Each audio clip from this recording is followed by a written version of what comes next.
बिस्मिल्लाहिर्रहमानिर्रहीम। अस्सलाम वालेकुम माय व्यूअर्स। उम्मीद है कि आप सब खैरियत से होंगे। अल्लाह ताला बरकत दे आपके खानों में और आपके दस्तरखान को हमेशा हरा भरा रखे। जी जनाब, तो इस तपती हुई गर्मी में जब कुछ भी समझ में ना आए कि खाने को पकाए क्या, और महीने का एंड चल रहा हो, ग्रोसरी भी ख़त्म हो गई हो और गर्मी के इस सख्त से मौसम में बाहर निकलने का भी दिल ना करे, तो फिर क्या करते हैं, फटाफट से अपनी बची हुई तमाम ग्रोसरी को चेक करते हैं और अगर उसमें से कुछ बचा कुचा है तो फिर उस तमाम चीज़ों को मिलाकर एक ज़बरदस्त सी रेसिपी तैयार करते हैं। तो एक कढ़ाई लेंगे, उसको गरम करेंगे अच्छी तरह से और उसमें ऑयल का ऐड कर देंगे। ऑयल जब अच्छी तरह से गरम हो जाए तो फिर अनियन के स्लाइसेस को हम इसमें शामिल कर देंगे। अनियन को बिल्कुल बारीक बारीक चॉप करें क्योंकि हमें इसे गोल्डन ब्राउन करना है, तो फिर हमें इसे बारीक चॉप करना पड़ेगा और फिर इसको गोल्डन ब्राउन होने तक अच्छी तरह से तेल में फ्राई करें।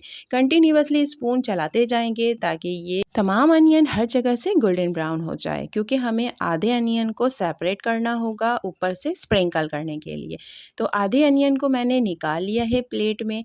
जब ये पुलाव रेडी हो जाएगा तो फिर हम इसे स्प्रिंकल करेंगे। आधी अनियन जो हमने तेल के अंदर ही छोड़ दिया था, उसके अंदर टमाटर ऐड करेंगे, लहसुन अदरक का पेस्ट ऐड करेंगे और स्पून की मदद से चलाकर इसको भून लेंगे ताकि टमाटर का पानी भी खुश्क हो जाए और भुन जाए। और ये साबुत मसाले भी इसमें शामिल कर देंगे। इन तमाम चीज़ों को भूनते जाएंगे ताकि मसाला अपना ऑयल छोड़ दे।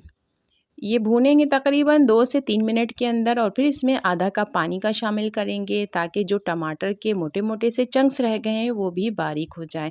और जब ये अच्छी तरह से टूट जाएँ, टमाटर सॉफ्ट हो जाए, तो फिर हम आगे का प्रोसेस स्टार्ट करेंगे। तो जो मलका मसूरी दाल हमने सोक करके रखा था 2 से 3 घंटों के लिए, इसको हम एज़ इट इज़ शामिल कर देंगे स्ट्रेन करके। कोई भी मैंने इसको बॉयल नहीं किया है, सिर्फ़ और सिर्फ़ हमने इसे सोक किया था। मसालों के अंदर नमक शामिल कर देंगे और फिर दोबारा से इसको भूनेंगे ताकि दाल भी अच्छी तरह से भूनकर फ्राई हो जाए और मसाला भी अपना ऑयल छोड़ दे। अच्छी तरह से दाल को फ्राई करने के बाद हम 1 गिलास पानी का ऐड करेंगे और उसको कवर करके गलने के लिए छोड़ देंगे।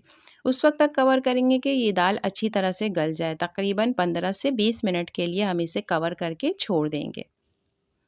15 से 20 मिनट के बाद जब हम इसे चेक करेंगे तो फिर ये दाल अच्छी तरह से गली हुई आपको मिलेगी।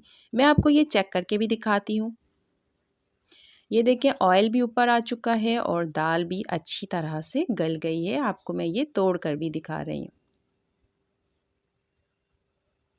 अब जब दाल गल जाए तो फिर इसमें चिकन क्यूब्स शामिल करेंगे। आप रेडीमेड भी यूज़ कर सकते हैं और होममेड भी आप चेक कर सकते हैं कि किस तरह से ये क्यूब्स बनाकर स्टोर किया गया था।